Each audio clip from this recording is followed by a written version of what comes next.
Bienvenue à cette table ronde Rêves et réalités de la jeunesse autochtone dans le cadre du Salon du livre des Premières Nations.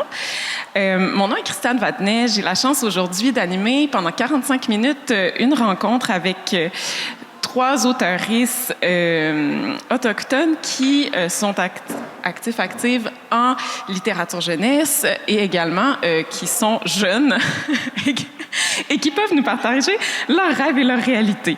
Je vous les présente sans plus tarder. Tout au bout, Joanie Gill, consultante qui est en santé et en éducation, qui est membre de la Première Nation de Pequawagami-Milnouch. On me l'a bien prononcé avant et j'ai pas pris ma note au bon endroit. Je m'en excuse. Pequawagami-Milnouch. Voilà. Elle travaille à la décolonisation, la mienne, hein? Et l'autochtonisation en milieu francophone. Elle a publié chez Anénorak une série jeunesse qui est consacrée aux prénoms autochtones, donc Mikunis, ma petite sœur, et cousine Konissa, avec des illustrations d'Amélie Courtois. Bonjour, Joanie. Bienvenue. Oui, merci. Ensuite, Jessica Gagnon est une hors-réserve, ce qu'on appelle une hors-réserve. Ainsi le dit sa bio de la Première Nation de Matawaski. La culture Wolastoqey lui importe beaucoup. Elle vient de publier un premier recueil vraiment remarquable, Poussiéreuse chez Personnage. Bienvenue. Et de la Première Nation de Mastoyache, Washteskun s'inspire de sa propre jeunesse en communauté et en milieu urbain pour écrire. Il anime des ateliers d'écriture pour enfants, mais surtout écrit. Envole-toi, Mikun, son premier roman a été finaliste à plusieurs prix. Il publie L'ami de mon père chez Anénorak, un récit young adult dont on aura l'occasion de parler aujourd'hui. Donc, bienvenue tout le monde. Peut-être que je commencerai avec toi, Jessica, en poésie, pour parler de ton premier recueil, qui est livré dans une langue qui est oralisante. Il y a un grand souffle, moi, j'ai trouvé, d'indignation, notamment contre les stéréotypes, la bureaucratie, le sexisme. Moi, c'est un livre qui m'a donné comme une grande dose d'énergie. Puis j'ai décidé de m'inspirer du titre de la table ronde pour ma première question. Quel rêve ou réalité a donné l'étincelle à ce projet-là? Un rêve sur l'acceptance de qui ce que je suis, honnêtement. Parce que, tu sais, je viens de comme un parent Wolastoqey, un parent non Wolastoqey, puis quand je grandissais, j'avais comme ces questionnements-là de comme, tu sais, religion, spiritualité, ou comme, tu sais, je ressens pas à mon père, mais tu sais, c'est comme, j'ai cet amour-là pour mon héritage, puis tout ça, puis tu sais, ça... À la fin de la journée, je suis quand même la fille à mon père, tu sais, comme je suis qui ce que je suis. Puis j'ai réalisé que j'étais pas la seule à grandissant qui avait ces questionnements-là. Puis j'ai beaucoup de jeunes de la communauté qui ont ces questionnements-là. Puis moi, je suis enseignante de danse traditionnelle sur ma communauté. Fait qu'en voyant ces enfants-là, puis en les voyant grandir, puis tout ça, tu sais, c'est comme... OK, comme moi, j'ai mes questionnements, mais eux autres aussi. Fait que oui, ça a devenu une carte sur mon identité, mais c'est tout un recueil que les autres qui vont pouvoir lire puis être comme, OK, comme on n'est pas les seuls, puis notre, tu sais, comme notre mentor a eu ces questionnements-là, puis elle a fini par s'accepter. Fait que nous autres aussi, on peut s'accepter. Fait que ça a devenu comme, I guess, une réalité. C'était un rêve pour moi de publier ce recueil-là, mais c'est encore plus un rêve de voir qu'il y a d'autres personnes qui peuvent, d'autres jeunes ou d'autres adultes ou d'autres ados qui peuvent se voir dans ce recueil-là, puis de s'accepter à la fin de ça. Puis, en plus, tu sais, comme, c'est le début, là. Il y a tellement d'autres choses que j'ai besoin de dire, puis j'ai besoin de, comme, que ces jeunes-là que j'ai dans ma mentorée qui puissent voir, puis qui puissent adorer. Fait comme, oui, c'est mon premier, mais ça sera définitivement pas mon dernier, puis il y a plein d'autres rêves que je veux accomplir avec ça, là. Oui, puis il y a beaucoup de choses. Tu viens de le dire, tu es francophone de l'Est du Canada, tu es une femme, tu es une autochtone. C'est plusieurs identités qui sont minorisées en général dans la société. On le sent beaucoup dans le livre. Comment tu as réfléchi à cette question-là d'intersection entre tes différentes identités dans l'écriture du livre? Je pense que ça s'est honnêtement juste fait naturellement. Parce que s'il y avait de quoi que je disais à mon mentor quand je travaillais sur mon recueil, c'est que je voulais pas perdre ma langue. Parce que ma langue, tu sais, ce sera quand même des régionalismes en plein dans mon écriture, comme je pense que comme tu l'as lu aussi. Le fait que moi, je suis une femme, que je suis comme mixte, que je suis autochtone, tu sais, comme ça vient que ça a juste... Pour que j'écrive ce livre-là, il fallait que j'accepte moi en entier. Puis c'est ça que j'ai fait. Puis c'est ça qui a abouti dans le livre. Ça s'est fait vraiment naturellement parce que c'est pas des morceaux individuels, c'était juste moi entièrement. Fait que j'ai juste resté true to myself, puis ça a venu que ça a sorti mon recueil. Oui, puis tu l'as dit, tu danses. J'ai trouvé que les figures de la danse dans le livre, c'est vraiment quelque chose de très... Ben c'est ça. Oui, il y a une énergie presque dansée dans le livre, puis c'est très heureux, c'est très positif. pourquoi, en fait? D'où vient cette joie-là de la danse, je pense? J'aimerais que tu nous en parles un peu. Comme si que j'aurais à choisir toutes les formes d'art que je fais parce que je suis vraiment comme un artiste multidisciplinaire. J'ai vraiment comme gros de formes d'art. La danse traditionnelle, c'est ma préférée. C'est ma tante qui m'a apporté dans le Dance Circle. Puis, tu sais, comme mon recueil commence quand même assez comme avec des poèmes plus heavy. Puis, éventuellement, j'ai parlé à mon mentor, j'ai dit, tu sais, comme j'adore danser, j'ai dit, ça en fait tellement partie de moi que j'ai absolument besoin d'avoir une section là-dessus. Puis, même le titre de la section est poétique. Le titre, c'est Des cheveux tressés. Je suis comme en train de me penser, c'est quoi le nom en Wolastoqey encore, là, j'ai oublié un peu, mais il fallait vraiment que je mette ça parce que dans toute mon identité, ce qui m'a gardé le plus grounded, c'était la danse. C'était aller sur d'autres communautés, voir mes chums de d'autres nations, de voir mes elders de d'autres communautés, des family members. Puis c'était juste la fille qui me groundait le plus, puis qui me ground encore le plus. Quand je suis stressée ou quand je sais plus quoi écrire ou quand je sais plus quoi faire, je vais danser. Je vais juste mettre comme Northern Cree ou comme n'importe quel groupe que je peux penser à, puis je vais commencer à danser, puis ça va juste, ça l'enlève comme cette pression-là. C'est ce qui me ground le plus, qui est de là où est-ce que tu vois cette énergie-là dans mon recueil, parce que c'est le moment où est-ce que je suis le plus mouée puis le plus heureuse. Oui. Puis j'aimerais qu'on parle un petit peu du titre Poussiéreuse. La figure de la cendre, de la poussière est vraiment omniprésente au début du livre. On sent, en tout cas, la façon dont je l'ai compris, c'est qu'un peu l'identité repose sur quelque chose qui a en partie été brûlé. Donc, j'aimerais que tu nous parles un peu du choix de cette figure-là, la cendre, la poussière. Pourquoi? C'est actually une vraiment cute story parce que pour les personnes qui ne savent pas, Wolastoqey people, c'est du monde c'est dur, j'ai beaucoup d'anglais dans mon vocabulaire, mais c'est the people of the beautiful and bountiful river. Puis ça fait partie de nos histoires de création. Une autre affaire que c'est un petit peu moins connu, c'est qu'on est aussi the people of the ash tree. Ash, poussière, c'est un frein, mais comme je fais un jeu de mots avec le ash puis la poussière. Puis comment est-ce que moi, j'ai vu mon héritage comme flamber, basically, quand j'étais jeune, parce que je savais jamais où me garrocher avec tout le intergenerational trauma, puis grandir, puis accepter ce que je suis, puis tout ça. Fait que ça a juste venu que ça a connecté les deux ensemble. Fait que je fais beaucoup de jeux de mots avec les cendres, la poussière, ashes, le mot en anglais, puis ça a basically abouti avec poussiéreuse, parce que c'est comme ça que je voyais comme mon existence. Puis also, ça fait une quête à les ash trees, qui est also pour ça qu'il y a une feuille d'un frêne qui s'en va en poussière sur le dessus du livre, parce que c'est un ash tree leaf. Oui, merci. C'est vrai que c'est souligné un petit peu. On en parle un peu dans le livre. Merci. On va passer à L'ami de mon père de Ouachtetskoun. Où tu suis une jeune fille qui retourne dans la communauté de son père, qui la déteste, ou en tout cas, du moins, c'est son impression. Maria, elle est confrontée au passé de sa communauté par les ressorts du fantastique. Est-ce que c'est un mécanisme de retour dans le temps? Là? Je suis pas sûre que c'est de divulgacher que de le dire. Pourquoi avoir choisi ce mécanisme-là qui permet de vraiment immerger Maria dans la communauté des années 1980, 1982, je pense? Oui, 1982, c'est exact.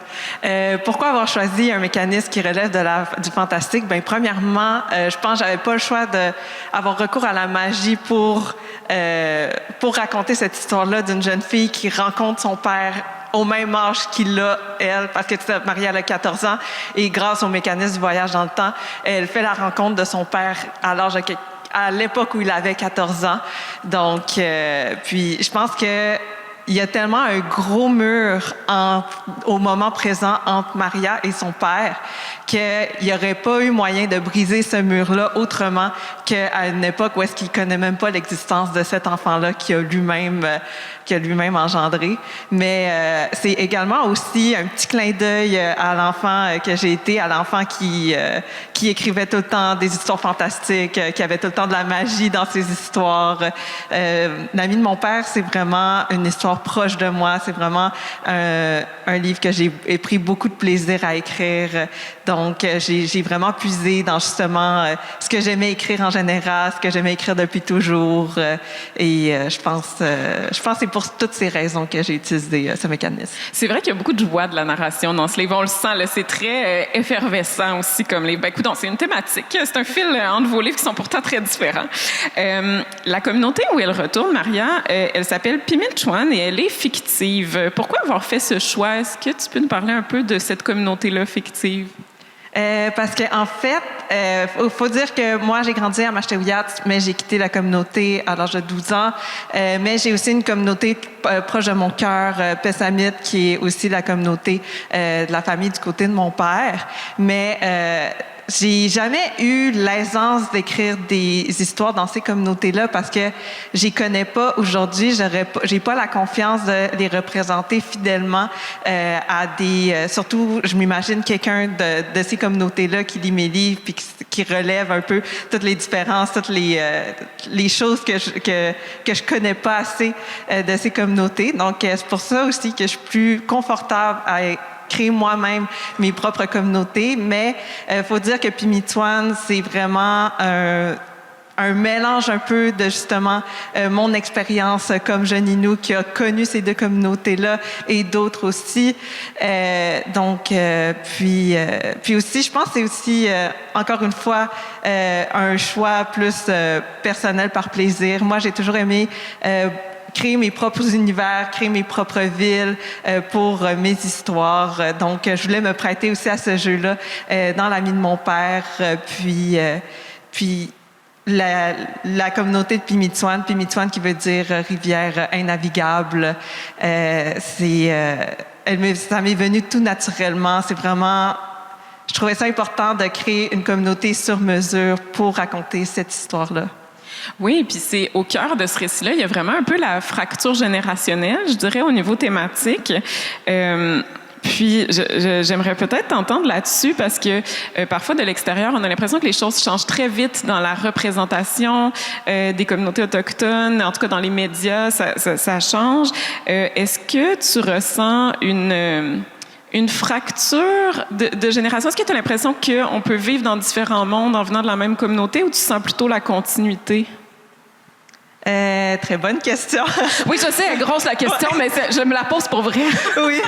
Ben en fait, je me suis vraiment, comme je l'ai mentionné, je me suis vraiment inspirée de l'histoire un peu de ma propre communauté, Mashtewiyat. Puis, une chose que j'ai toujours trouvé fascinante dans ma jeunesse, c'est l'omniprésence de la religion dans la communauté. Par exemple, chez nous, moi-même, il y avait des croix de Jésus au-dessus de toutes les cadres de porte. On allait souvent à l'église.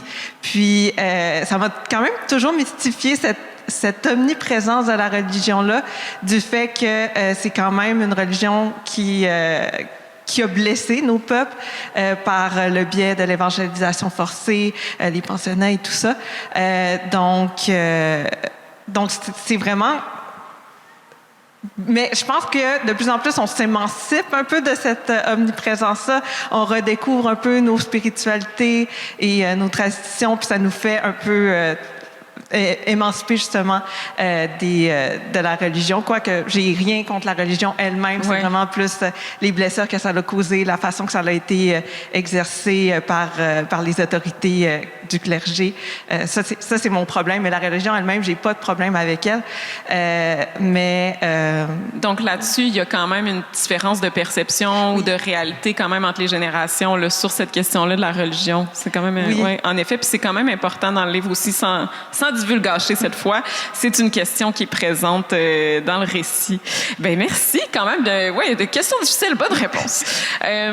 Joanie, de ton côté, tu fais une série d'albums où on découvre la signification derrière des prénoms comme Mikunis, qui veut dire petite plume, Konissa, petite neige. Quel a été le déclencheur sur l'importance des prénoms autochtones pour toi? Est-ce qu'il y a eu un moment? Est-ce qu'il y a eu un... Il y a eu plusieurs déclencheurs, je dirais, parce que tout ce qui est décolonisation, c'est un mot qui était vraiment mystérieux pour moi au tout début, parce que ça fait quand même longtemps que je suis une personne militante pour nos droits, puis j'ai réalisé que la décolonisation, c'était une façon de militer pour nos droits, puis d'aller vers la réconciliation et tout ça. Donc, je me suis inspirée de la jeunesse pour, comment je pourrais dire, les récits. Peux-tu reposer la question, s'il vous plaît? Oui, est-ce qu'il y a eu un moment où, pour toi, il y a eu un déclencheur par rapport à cette question-là des prénoms? Parce que, justement, je t'ai vu aussi, j'ai lu des entrevues où tu parles de ce mouvement-là, en fait, qui est un mouvement quand même, je sais pas, il date de quand, là, mais il y a quand même récemment beaucoup de gens qui décident d'appeler leurs enfants avec un prénom autochtone. Bon, puis toi-même, je pense, tu utilises parfois une variation autochtone de ton prénom. Donc, est-ce que tu as eu une découverte? Est-ce que c'est juste comme dans ton processus sur le travail de décolonisation que finalement tu t'es rendu compte que ça changeait quelque chose? Je pense que je vais te poser la question autrement. Qu'est-ce que ça change pour toi, par exemple, quand on t'appelle, je pense que tu dis Chouani. Je t'ai pas demandé la prononciation cette fois, mais Chouani ou Joanie, qu'est-ce que ça change? Comment tu te sens? Est-ce que tu as des émotions par rapport à ça?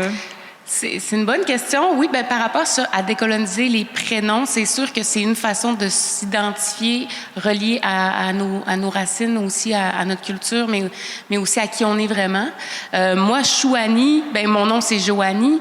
C'est un nom quand même plus commun au Québec. Mais Chouani, c'est comme c'était ma façon de réapproprier mon nom avec l'alphabet Innu. Donc, il n'y a pas de J dans l'alphabet Innu. Donc, je l'ai transféré avec un SH qui fait Chouani. Puis ça, c'était ma façon comme un peu d'exister à ma façon, là, de reprendre mon nom. Puis c'est drôle parce que j'avais pas réalisé que j'avais fait ça avec mon nom quand j'ai écrit les livres de récits de prénoms décoloniaux. C'est comme par la suite, j'ai fait « Ah, ben oui, tu sais, c'est vrai, moi-même, j'ai réapproprié mon propre nom. » Mais en même temps, les livres jeunesse que j'ai faits, que j'ai écrits, c'était dans le but d'ouvrir un peu l'esprit des jeunes et des parents pour démontrer le symbolisme et la puissance des langues autochtones. Moi, c'était ça le but. C'est parce que là, Chouani veut pas dire grand-chose. C'est pas un nom imagé là, dans une langue. C'est juste un nom que j'ai comme décolonisé un peu. Mais dans les langues autochtones, il y a plusieurs prénoms qu'on donne à nos enfants qui veulent dire des choses incroyables, qui veulent dire là, on parle de Mégounis, on parle de Konissa, mais il y a tellement d'autres noms qui veulent symboliser. Ça symbolise tellement de choses, là. Donc, je pense que quand on donne un prénom traditionnel à notre enfant, qui est le premier ou un second prénom, comme moi, mes deux filles, ils ont un second prénom de ma langue traditionnelle, qui est la langue Innu, ça leur représente d'une certaine façon, puis c'est comme une façon de les guider aussi dans leur vie. C'est le symbole de ce prénom-là. Donc, moi, c'est vraiment une façon de revitaliser nos langues, puis une façon de se réapproprier aussi notre identité. Est-ce qu'il y a beaucoup de parents qui viennent vous parler de ça? Comment les parents et les enfants réagissent différemment peut-être à vos récits jeunesse? Est-ce que vous avez des réactions différentes selon les générations? C'est une bonne question. J'ai quand même eu quelques personnes qui sont venues me voir et qui lisent ce livre-là. Puis ce qui me touche, c'est que c'est des livres adressés aux jeunes de 4 à 6 ans autour de ça. Puis c'est des jeunes de cet âge-là, les amis de mes filles, qui viennent me voir puis qui me disent qu'ils aiment mes livres. Puis là, souvent, c'est des gens de Mashtaweyat qui le lisent puis ils reconnaissent notre école primaire dans le livre. Donc là, « Hey, c'est mon école! » Puis c'est imagé aussi par Amélie Courtois, qui fait aussi partie du Salon du livre en fin de semaine. Amélie Courtois, qui est une artiste multidisciplinaire. Puis c'est elle qui a fait les illustrations de mon livre. Puis c'est vraiment inspiré de la communauté de Mashtaweyat. Donc les jeunes de notre communauté se reconnaissent. Sinon, il y a des parents aussi des parents qui sont pas nécessairement autochtones, mais qui veulent faire apprendre une vision du monde, une perspective autochtone à leurs enfants. Mais ça, c'est vraiment des livres faits pour ça aussi, là, parce que là, on met en contexte, dans les 2 livres, on met en contexte, comme pour le livre de Mégounis, c'est vraiment à Mashtaweyat, puis le livre de Konissa, c'est vraiment en territoire. Donc, on est vraiment dans un campement en territoire. Donc, on vient un peu, on est comme un petit oiseau qui vient voir qu'est-ce qui se passe dans les communautés, en territoire, quand on est un jeune de 6 ans, qu'est-ce qui se passe. Ouais. Oui, puis avec un souci, j'aimerais qu'on parle un peu de la question des langues autochtones parce que ça traverse un peu tous vos récits aussi. De ton côté, c'est ça, il y a quelques mots quand même qu'on peut apprendre aux enfants. Est-ce que ça demande des recherches particulières? Puis là, je me tourne peut-être vers Jessica et Joanie d'intégrer des mots ou l'Ashtokwe ou d'autres langues. Est-ce que ça vous demande des recherches ou ça va vous y aller spontanément? Pour ma part, ça prend de la recherche parce que Wolastoqey People, on est à l'entour de, oh my gosh, je sais même pas, maybe 6 000, 10 000, de quoi de même. Mais il nous reste juste à l'entour de 60 personnes qui peuvent parler la langue fluently. Donc, nous autres, elle est vraiment en voie de disparition. Fait qu'il y a beaucoup de travaux qui se font faire tout de suite pour se réapprendre notre langue ancestrale. Donc, pour ma part, j'ai eu un elder qui m'a aidé avec les traductions que moi, je ne pouvais pas faire tout seul. Je suis après apprendre ma langue traditionnelle. J'ai laissé des ressources. Ce que je fais, moi, par exemple, mes sections sont toutes divisées, ce qu'ils disent... je vais juste ouvrir la page. OK, fait comme ça, c'est Gizadogonosik, ça veut dire des cheveux tressés. Fait je vais avoir le mot en Wolastoqey, puis je vais avoir la version française en dessous. Mais quand ce que j'use la langue dans mes poèmes, je ne mets pas la traduction. Ce que je fais au lieu, c'est que je mets les ressources à la fin. Je vais mettre tous les sites qu'on a de disponibles, puis les dictionnaires qu'on a de disponibles pour que si le monde veut apprendre la langue, ils peuvent y aller. Parce que si moi, il faut que je l'apprenne, ben je ne commencerai pas à donner des réponses à tout le monde non plus, autre que pour mes sections. Là. Mais c'est ça. Pour moi, ça prend beaucoup plus de recherche parce que, again, on n'a vraiment pas beaucoup de personnes qui peuvent le parler. Mais je fais mes propres recherches. J'ai le dictionnaire, la version physique qui vient juste de sortir de Gagaxa, qui est le Crowclan, qui vient juste de sortir ça l'année passée. Leur site est en ligne. Après ça, on a 2 autres sites qui sont disponibles. On a Wolastoq, qui est une manière de c'est quasiment un Duolingo, mais comme pour les Wolastoqey.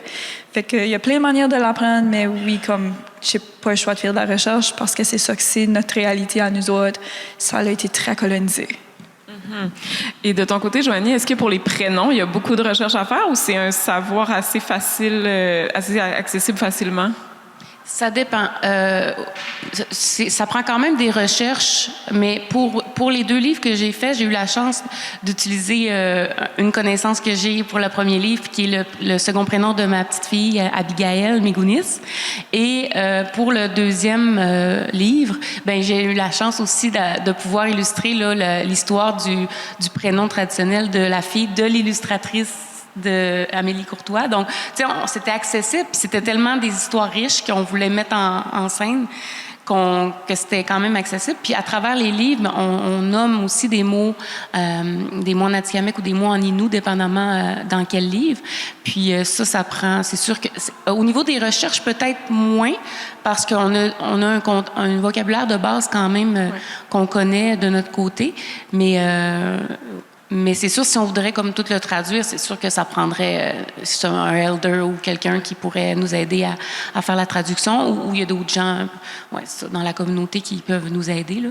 Donc, Puis, Washteskoun, de ton côté, la question de la langue est présente dans le livre un peu en creux, dans le sens où Maria est comme déçue de ne pas parler l'Innu-Aimun alors que son père l'a appris à son frère. Qu'est-ce qu'elle perd, Maria? Pourquoi cette frustration? C'est d'abord un autre obstacle entre sa relation entre elle et son père. Déjà, elle dit, je pense, dans le premier chapitre, le fait qu'il s'adresse seulement en Innu-Aimun à son frère, ça l'empêche directement de comprendre ce qu'il dit. Mais je pense aussi que Maria... c'est une jeune Innu qui est, oui, son père est Innu, mais sa mère est québécoise. Elle a grandi toute sa vie à Québec. Donc, elle a vraiment très peu de contact avec cette partie-là de son identité. Et la non-connaissance de la langue, ça vient juste creuser encore plus ce creux-là entre elle et son identité comme Innu. Je pense que c'est quand même représentatif de moi-même, mon expérience comme Innu qui a perdu également sa langue, puis qui a l'impression qu'il ne sera jamais totalement Innu aussi longtemps que j'ai pas encore appris la langue. J'espère que ça va arriver un jour, mais ça demande beaucoup de travail. C'est vraiment une langue qui est difficile à apprendre. Puis souvent, en plus de ça, on nous dit souvent que si on veut apprendre de vrai Innu, faut l'apprendre sur le territoire parce que c'est une langue qui est née dans le territoire, qui a été parlée dans le territoire. Mais comme personne qui vit en ville, c'est un peu difficile avec tous les enjeux de la vie de tous les jours de partir dans le territoire pour apprendre une langue, mais un jour, ça va être... Oui. C'est dans le top de mes priorités, puis j'y tiens avant ma mort au moins. Il reste du temps quand même, ça devrait bien aller. Ça me fait un beau pont, cette réponse pour la question suivante. Tous vos livres parlent un peu du défi de vivre, d'assumer son identité autochtone dans un monde où elle est minorisée. J'aimerais un peu que vous nous parliez un peu de votre propre parcours identitaire, puis est-ce qu'il y a eu des moments ou même des livres qui ont eu un impact pour vous dans ce questionnement-là de votre propre identité, peut-être en commençant par toi, puisque tu es si bien partie? Donc, des livres qui nous Oui, auraient... des livres ou des expériences, parce qu'en fait, Maria, quand elle retourne dans la communauté, on sent que c'est l'expérience, finalement, qui va lui permettre de se reconnecter avec son père, mais aussi avec son identité. Est-ce qu'il y a des moments charnières, peut-être, dans le parcours qui ont un lien avec ce récit-là ou qui sont une influence livresque qui a servi à cette réappropriation-là? OK. Oui, mais en fait, pour cette question-là, je vais faire référence à mon premier livre, Oui, Envole-toi, Migoun, qui aborde un peu plus directement cette question-là de la réappropriation. Ben pas réappropriation, parce que Migoun, je crois qu'elle se considère Innu du début à la fin du récit. C'est juste qu'elle choisit de mettre de côté cette identité pour mieux appartenir à son nouveau milieu de vie, parce que je vais faire une histoire courte, mais Migoun, c'est une ado de 15 ans qui a grandi toute sa vie en communauté et pour différentes raisons, elle doit déménager en ville où est-ce qu'elle est devenue différente des autres.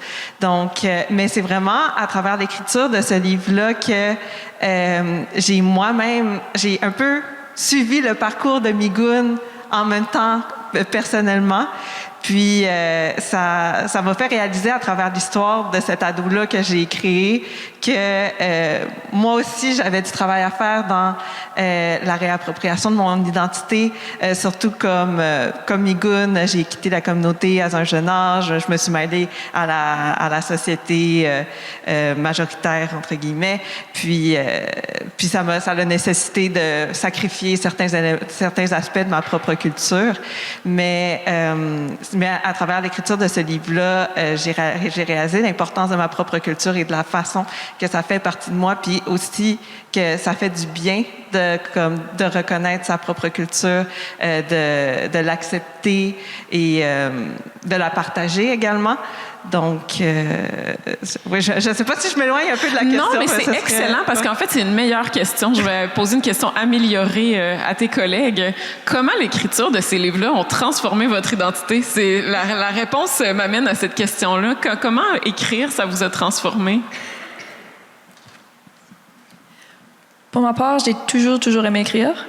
Mais quand ça venait à mon identité, quand j'écrivais, parce que j'avais commencé avec personnage, j'avais fait des retraites d'écriture puis tout ça. Tout le monde aimait ce que j'écrivais, mais moi, j'aimais pas ce que j'écrivais parce que je croyais pas en moi-même. Je croyais pas dans mon identité. Je croyais pas que ce que je disais valait la peine d'être lu par d'autres personnes.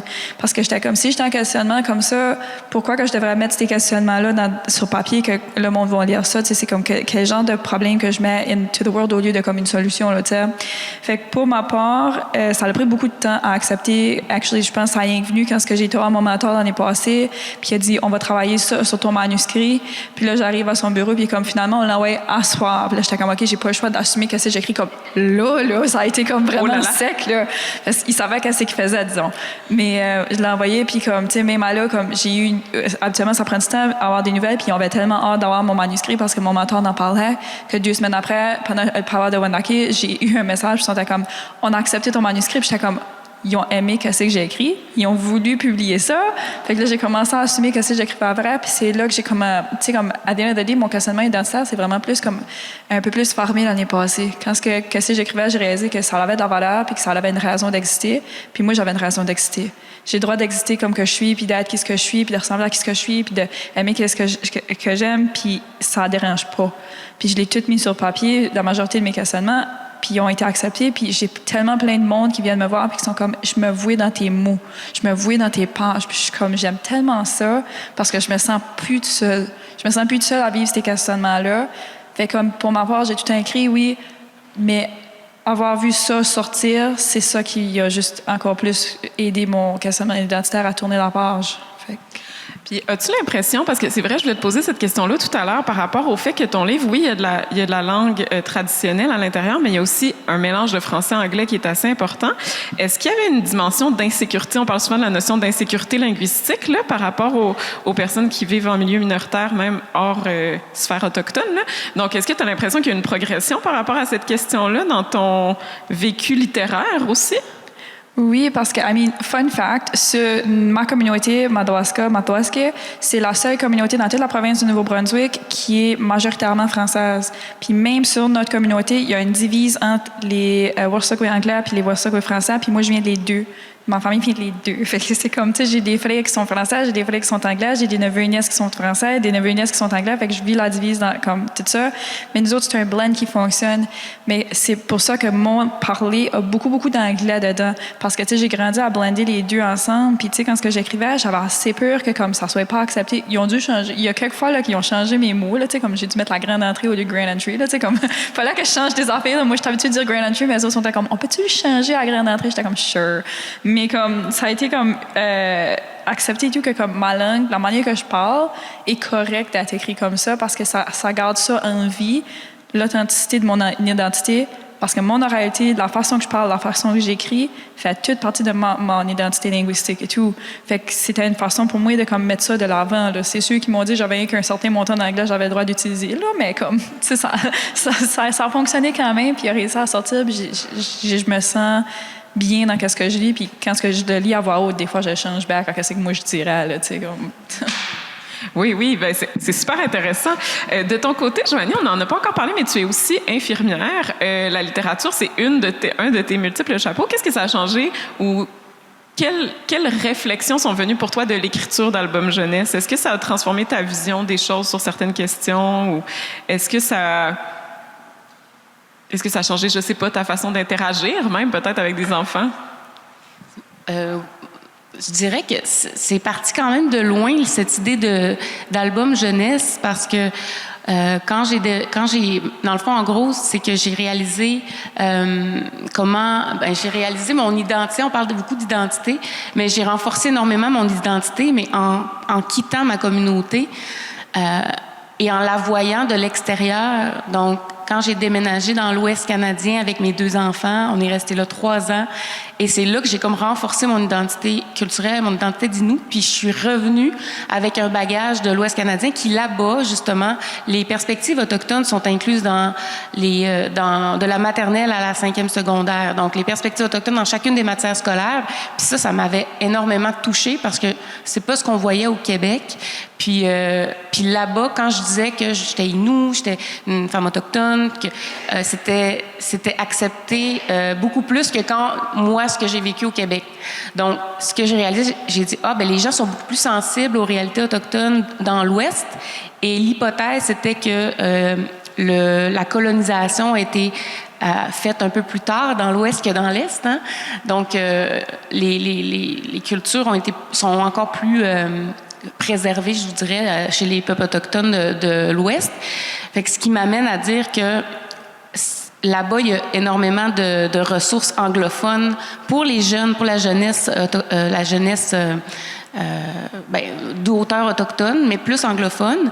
Et là, je me suis dit, vu que les perspectives autochtones sont incluses dans toutes les matières, pourquoi pas donner du contenu de plus en langue française avec une perspective d'une femme autochtone pour alimenter justement les lectures des jeunes là, de 4 à 6 ans et de leur famille. Fait que pour moi, c'était comme une belle porte d'entrée au dialogue, je vous dirais.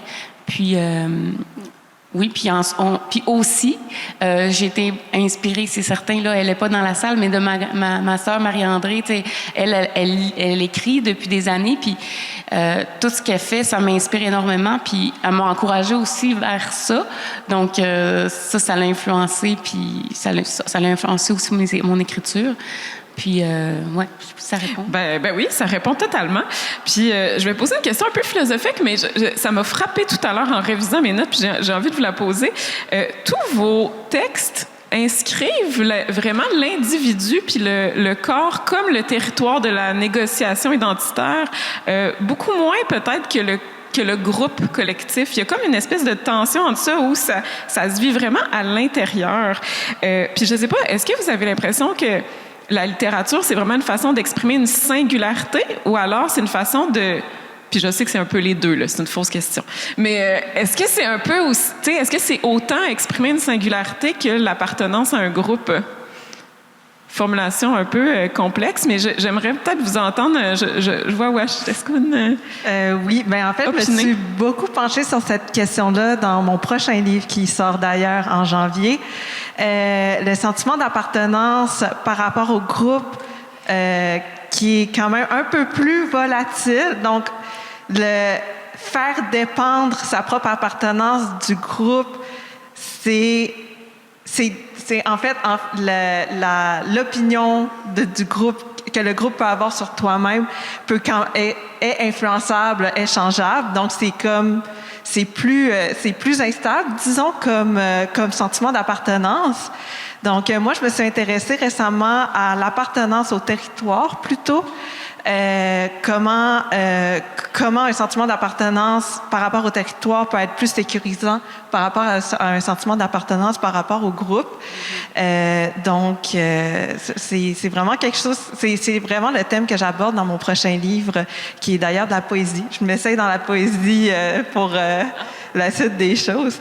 Mais pour répondre à la question, je pense que la quête identitaire, comme on l'a définie aujourd'hui, je pense que c'est quand même, heureusement, malheureusement, je ne sais pas, ça dépend des perceptions, mais on la vit de façon quand même très individuelle parce que je pense que c'est en accord avec le mouvement d'individualisme qu'on observe dans la société d'aujourd'hui. Donc, mais c'est vrai que nos peuples, traditionnellement, on est des peuples de communauté, on est des peuples de collectivité. Donc, peut-être qu'il y a justement un mouvement de décolonisation à laquelle on pourrait réfléchir dans notre façon de s'autodéfinir et d'explorer nos identités par rapport au groupe plutôt que par rapport à l'individu. Mais je pense que c'est une grande question. Oui, et puis c'est intéressant de savoir que c'est le prochain, comme quoi chaque livre porte toujours le germe du prochain, parce qu'on le sentait quand même un petit peu. Je ne sais pas, de votre côté, peut-être, Jessica, il y a beaucoup quand même un peu de figure de la folklorisation quand même qui est présent dans le recueil, j'ai l'impression. Je ne sais pas si justement tu as une réflexion par rapport à ça. Oui, il y a une appartenance au groupe dans le sens où on appartient à une communauté, mais il y a aussi une perception du groupe qui peut être lourde là, parfois. Je ne sais pas si tu veux élaborer un petit peu sur cette question-là dans le recueil. Question difficile à répondre.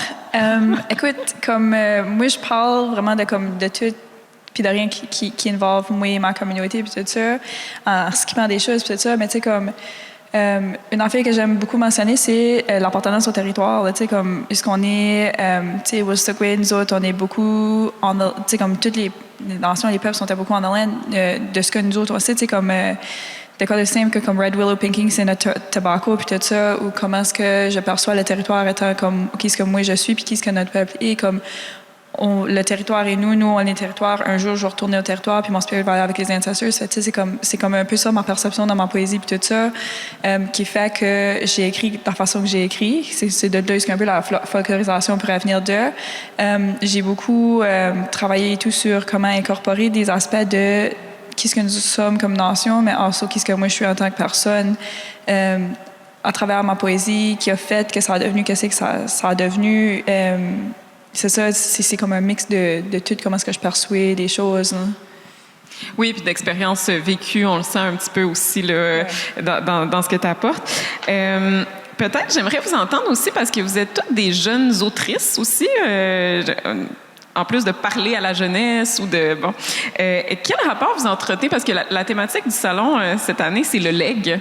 Quel legs vous avez? Est-ce que vous avez, par rapport aux littératures autochtones, mais autres aussi, quelles sont vos influences? Quel est votre rapport à de la littérature autochtone qui est arrivée avant vous, s'il y en a, ou juste des sources d'inspiration pour vos recueils, vos livres? J'aurais aimé ça peut-être vous entendre là-dessus. Est-ce qu'il y a eu des influences particulières? Je vois Jessica lever son micro. Pour ma part, tu sais, comme je lisais pas beaucoup de comme poésie ou des archivires comme ça avant que moi je commençais à écrire de la poésie. Puis même encore aujourd'hui, j'aime beaucoup rester loin de comme la poésie puis juste écrire qu'est-ce que moi j'écris. Je vais en lire puis tout ça, mais je vais beaucoup plus comme lire des différentes choses. Qui est actually un rêve pour moi d'écrire un livre de fantasy qui a un aspect comme un peu autochtone à l'intérieur. J'ai des auteurs que c'est sûr que là, parce que j'y pense que j'oublie, mais mon inspiration d'écrire va souvent être les auteurs autochtones qui écrivent des livres.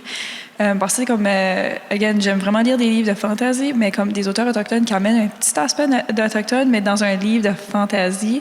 Ça, j'adore ça. Puis c'est comme une inspiration pour moi de comme lire et écrire comme ça. De là, est-ce que comme j'essaie de mettre un peu de cette fantasy-là dans ma poésie et tout ça. Puis un twist comme ça, comme moi, c'est ça qui m'inspire. Tu sais, comme j'aime beaucoup écouter, pas écouter, mais lire des livres. il faudrait quasiment que je check c'est qui l'auteur, mais comme j'en ai quelques-uns là, que comme j'adore la manière qu'ils écrivent, puis j'adore comment est-ce qu'ils mettent ça comme c'est pas le sole focus, parce que c'est comme j'adore lire n'importe quel livre des histoires qui sont indigenous focus, mais j'adore beaucoup lire des affaires parce que c'est subtle. J'aime le subtleness de des affaires des fois que comme je pense que je sais pas si tu as vu mais je le fais un petit peu dans mon recueil parce que je mets comme un petit subtlety dedans. Fait que ça c'est comme mon inspiration. Oui, excellent. De ton côté, Joanie, tu nous as mentionné un peu d'avoir vu aussi des choses en Colombie-Britannique qui t'ont inspiré. Est-ce qu'il y a des initiatives, des livres qui ont un peu inspiré ta propre démarche? Oui, ben justement, j'avais mes enfants à cette époque-là, ils étaient beaucoup plus jeunes. Puis moi, je suis une grande lectrice jeunesse, justement, à mes filles, avant le dodo, c'est toujours un livre et plus. Puis quand j'étais en Colombie-Britannique, j'ai eu la chance, il y avait les éditions Strong Nation, puis ils traduisaient des livres en français, puis des livres d'auteurs et d'autrices autochtones, des albums jeunesse. Puis ça m'a énormément inspirée au niveau des images, au niveau des textes. Donc, je les lisais avec mes enfants le soir. Fait que ça, cette édition-là de Colombie-Britannique m'a beaucoup aidé à trouver des bons livres d'auteurs et d'autrices autochtones pour jeunesse. Donc ça, c'est sûr que ça a inspiré mon écriture, puis aussi le choix de mon illustratrice, que je trouve que les images dans un album jeunesse, c'est comme presque plus important que presque le texte, là, parce que c'est ce qu'on veut voir, les enfants veulent être attirés. Donc, ça m'a beaucoup aidé. Puis sinon, des lectures... moi, je suis plus dans le milieu académique au niveau... Parce que là, c'est ça, je suis infirmière de métier, mais les lectures par rapport plus à la sécurité culturelle, ça, c'est justement les legs de... Ça vient d'une infirmière maori de Nouvelle-Zélande, ce concept de sécurité culturelle dans les milieux de soins.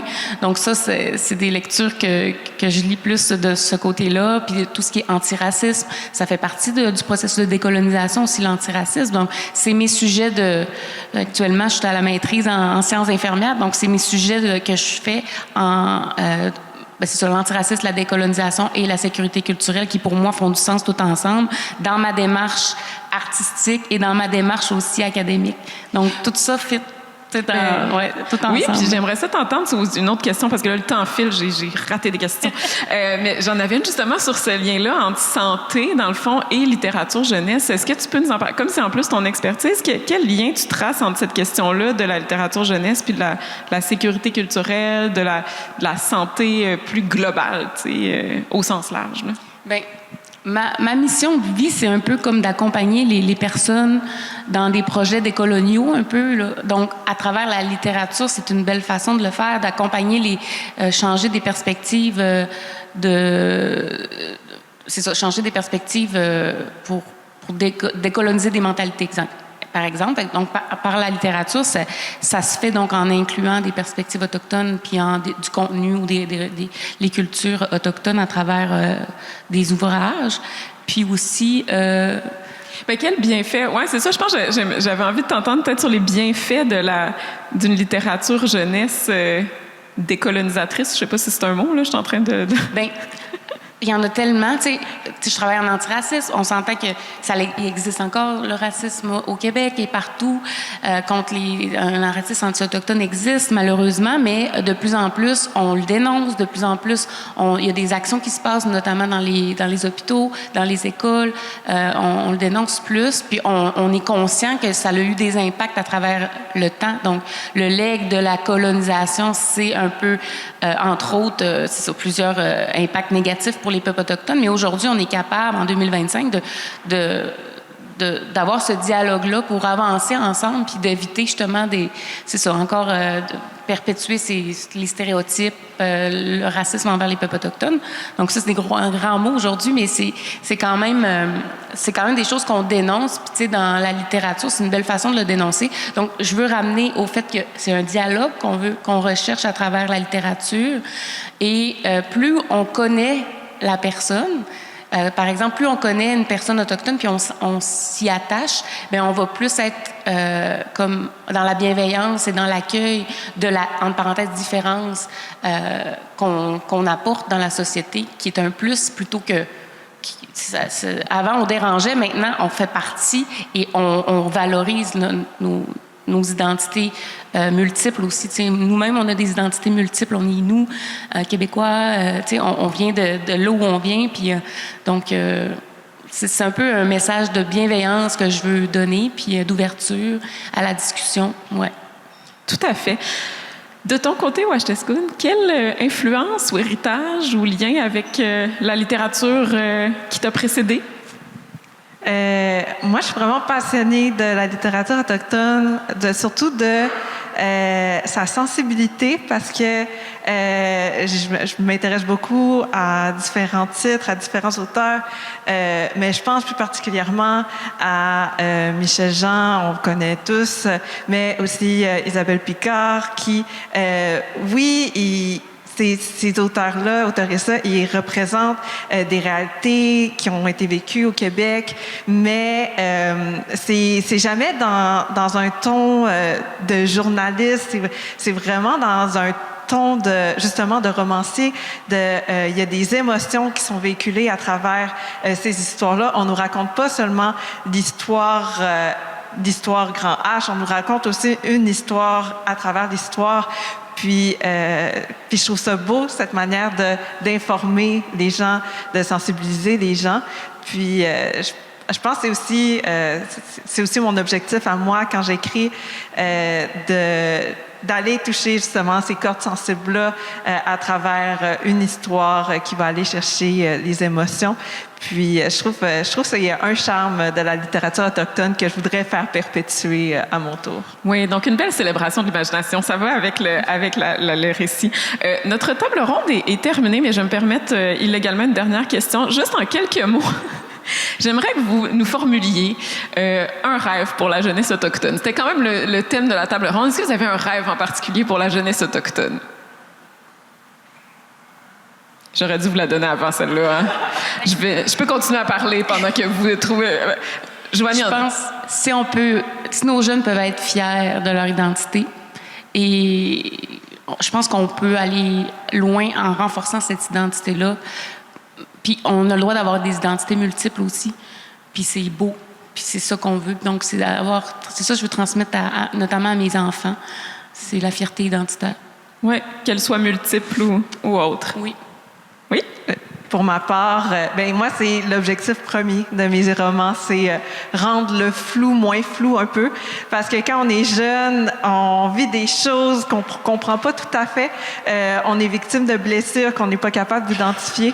Et c'est vraiment dans cet objectif-là que j'ai écrit L'ami de mon père et aussi Envole-toi Migoun et mes prochains projets. Donc, c'est mon rêve pour la jeunesse. Yeah! Jessica?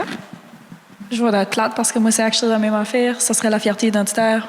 C'est un thème vraiment comme commun dans mon recueil, donc c'est sûr que ce serait ça que moi, je souhaiterais pour la jeunesse.